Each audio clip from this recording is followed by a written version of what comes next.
Collector साहब की पत्नी को हुआ एक माफिया से प्यार। दोस्तों, इस बात में कितनी सच्चाई है और कितना झूठ है?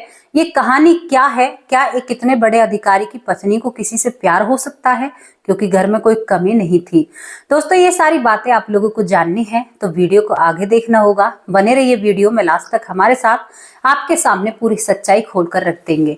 नमस्कार, स्वागत करती हूँ आप सभी का। हमारे यूट्यूब चैनल है वैष्णवी चौधरी के नाम से और इसी नाम से हमारा फेसबुक पेज है, आप उसे भी फॉलो कर सकते हैं। कहानी की शुरुआत होती है विजय नाम के लड़के से।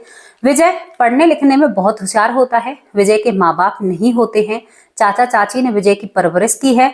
विजय के पास उनकी कुछ जमीन जायदाद होती है, बुजुर्गों की, उसके माता पिता की। और दोस्तों, विजय अब जवान हो जाता है। चाचा चाची को बेटे की शादी की चिंता सताने लगती है, तभी विजय की शादी कर दी जाती है। विजय पढ़ने में बहुत तेज था, लेकिन अभी उसने डिसाइड नहीं किया था कि वो क्या बनेगा और क्या करेगा। उसकी शादी रेशमा नाम की लड़की से हो जाती है और लड़की भी बहुत सुंदर होती है। दोनों की शादी हो जाती है, ज्यादा उम्र नहीं होती। अब दोनों साथ रहने लगते हैं क्योंकि विजय के घर में और तो कोई था नहीं। चाचा चाची वो दूसरे घर में रहते हैं। विजय अब अपने घर में अपनी पत्नी के साथ रहता है। अब दोनों जने एक दिन बैठकर चाय पी रहे थे, तभी विजय कहता है अपनी पत्नी से कि तुम्हें पता है, मेरा एक सपना है बचपन से ही। तो वो कहती है कि क्या सपना है? कि मैंने ना एक व्यक्ति को गांव में आते देखा था और उस व्यक्ति का बहुत मान सम्मान था।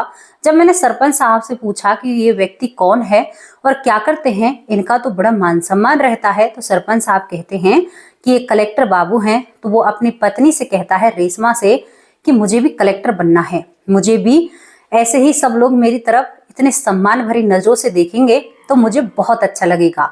दोस्तों, ये बात सुनकर उसकी पत्नी उसके हाथ को अपने हाथों में लेती है। रेशमा कहती है कि जी बस इतनी सी ही बात, ना ही तो मेरा इस दुनिया में कोई ज्यादा किसी से जानकारी नहीं है और आपका भी ना के बराबर ही है, जिंदगी में कोई नहीं है। तो चलिए एक काम करते हैं, मैं आपकी साथी और आप मेरे साथी, घर को मैं संभालूंगी और आप अपनी पढ़ाई पर ध्यान दीजिए।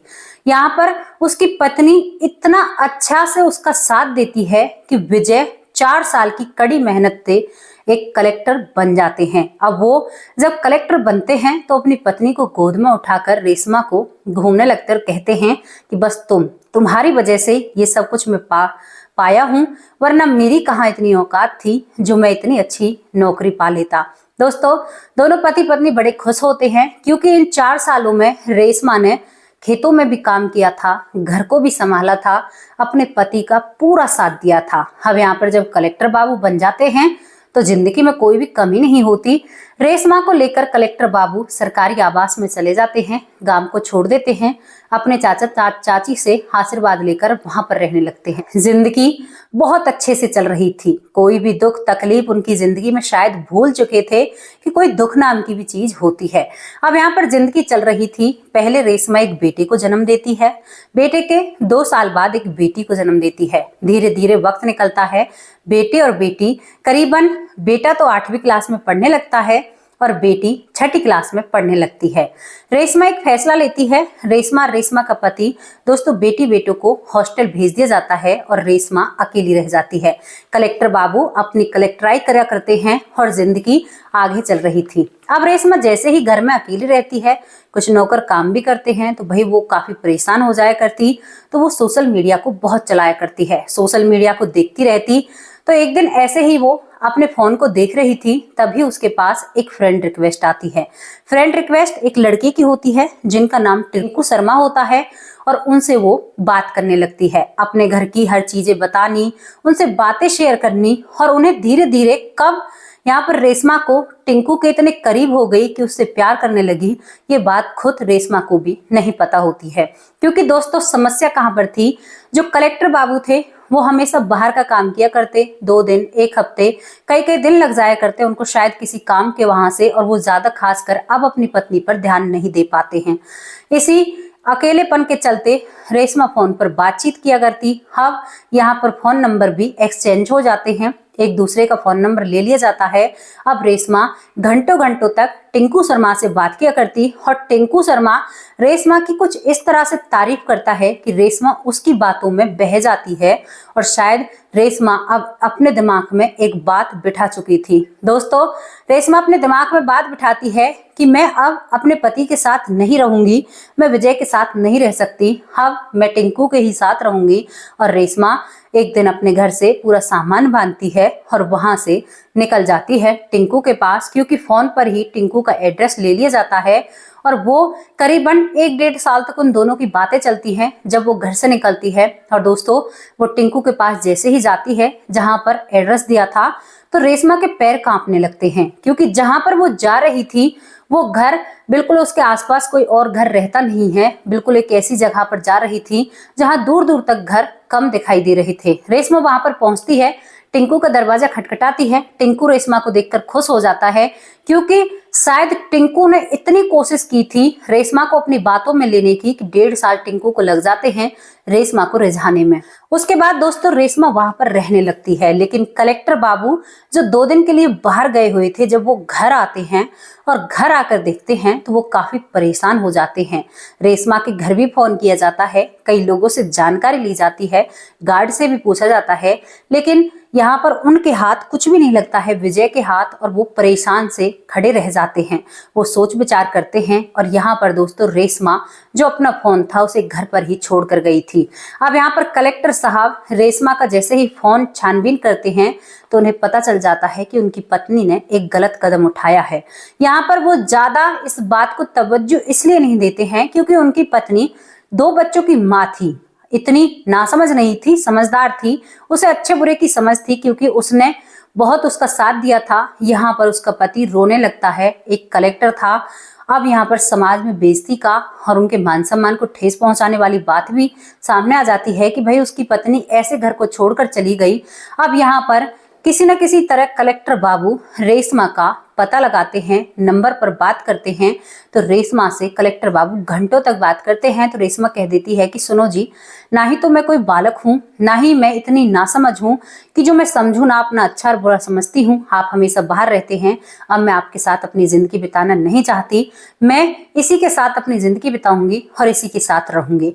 जब पत्नी की तरफ से ये बातें सामने आती हैं तो कोई पति कैसे कोई कदम उठा सकता है, क्योंकि पत्नी ने सीधे सीधे कह दिया है कि मुझे तुम्हारे साथ नहीं रहना है।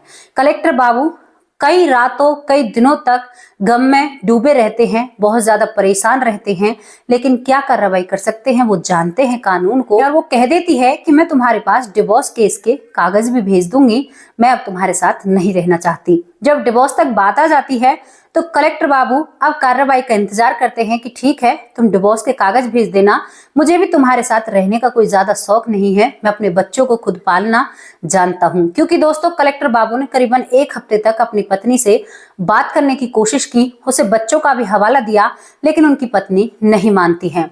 अब धीरे धीरे करीबन 1.5 महीना निकल जाता है रेशमा को घर से बाहर जाए हुए। अब कलेक्टर बाबू अपने ऑफिस पर काम कर रहे थे, तभी उनकी पत्नी घर आती हैं, और घर आते ही जो उनके घर पर गार्ड था वो फोन करता है विजय सर के पास, एक सर आपकी पत्नी आई है, क्योंकि आपने मुझसे बोला था कि अगर वो कभी भी यहाँ पर आए ना तो उसको घर के अंदर मत आने देना, क्योंकि कभी ना कभी तो उन्हें अपने बच्चों की याद आएगी। तो कलेक्टर बाबू फोन पर बात करते हुए कहते हैं कि बस 1.5 महीने में ही बच्चों के बिना नहीं रहा गया। इतनी ही देर में वो फोन रखते हैं, कलेक्टर बाबू घर की तरफ चलते हैं।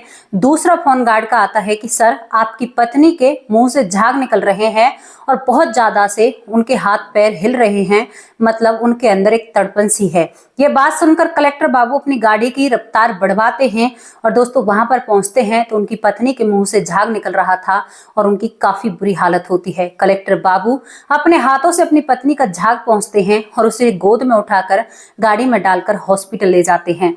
हॉस्पिटल ले जाते ही वक्त वो पुलिस वालों के पास फोन कर देते हैं। दोस्तों, पुलिस भी वहां पर पहुंच जाती है और रेशमा का इलाज चलता रहता है। रेशमा का इलाज चलता है, वो होश में आती हैं तो वो डॉक्टर से कहती हैं कि मुझे एक बार अपने पति से बात करनी है, बाकी और मुझे कुछ नहीं करना है। कलेक्टर बाबू पुलिस वाले कहते हैं कि सर आप एक फोन ले जाइए, उसमें रिकॉर्डिंग चलाइए कि आपकी पत्नी क्या कह रही है। तभी यहाँ पर जैसे ही वो फोन की रिकॉर्डिंग चलाते हैं तो वो कहती है कि रिकॉर्डिंग को बंद कर दीजिए, मुझे कुछ पर्सनल बातें आपसे करनी है। अब यहाँ पर रेशमा कहती है, हाथ जोड़ती है, उसको घबराहट है, उसकी बहुत ज्यादा हालत खराब है और वो कहती है कि क्या मैं आपसे माफी की हकदार हूँ। तो कलेक्टर बाबू, उनकी आंखें नम थी क्योंकि वो अपनी पत्नी से बहुत बेइंतहा मोहब्बत किया करते। वो कहते हैं कि मैंने तो तुम्हारी राजी में हमेशा तुम्हारी राजी समझी, अब तुम देख लेना तुम्हें माफ होना है या क्या करना है, क्योंकि मेरे पास अल्फाज नहीं है तुमसे कुछ कहने के।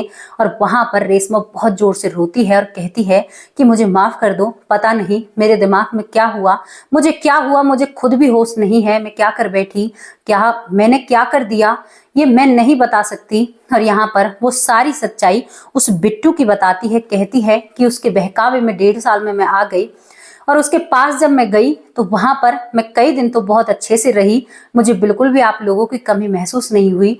लेकिन उसके बाद एक दिन मैं उस घर की सफाई कर रही थी, वहां पर तो मैं काम भी किया करती, तो मैंने एक पुराना अखबार देखा जिसमें उस व्यक्ति की फोटो होती है, लेकिन उसके नीचे उसके गैंगस्टर के नाम के साथ नाम जुड़ा हुआ था और उसका कुछ और नाम होता है। और वहां पर उसके खिलाफ तो बहुत सारे केस चले हुए हैं, पुलिस वाले उसे ढूंढ रहे हैं। जब मैं उसकी सच्चाई जानती हूँ तो मेरे पैरों तले जमीन खिसक जाती है और मैं फिर उनकी छानबीन में लग जाती हूँ।